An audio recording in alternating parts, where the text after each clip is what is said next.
मुख्यमंत्र्यांच्या वर्षा निवासस्थानी भाजपच्या कोर कमिटीची रात्री उशिरा बैठक। राज्यसभेच्या उमेदवारी संदर्भात आणि नव्यानं घोषित करण्यात आलेल्या कार्यकारिणी संदर्भात बैठकीत चर्चा।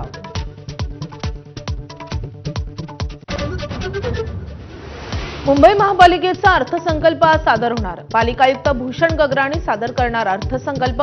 मुंबई महापालिकेचा यंदाचा अर्थसंकल्प 80,000 कोटी रुपयांचा टप्पा ओलांडण्याची शक्यता। राष्ट्रपती द्रौपदी मुर्मूंच्या महाराष्ट्र दौऱ्याचा आजचा दुसरा दिवस। बुलडाणा आणि नागपुरात विविध कार्यक्रमांना लावणार हजेरी।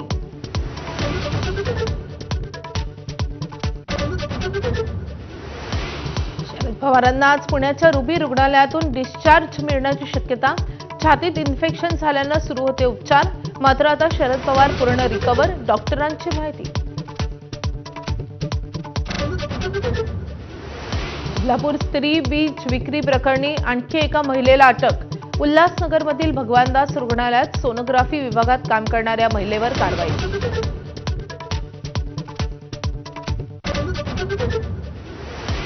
आईचं पार्थिव घरात आणि लेक परीक्षा केंद्रावर।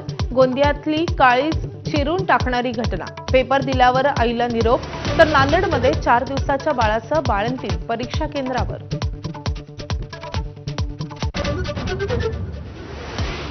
राज्यभरात अनेक ठिकाणी अवकाळी पावसाचा फटका। मराठवाड्यात फळबागांचं मोठं नुकसान। विदर्भातही कापूस, गहू, हरभऱ्यावर संक्रांत, तर आज विदर्भात काही ठिकाणी विजांच्या कडकडाटासह हलक्या पावसाची शक्यता।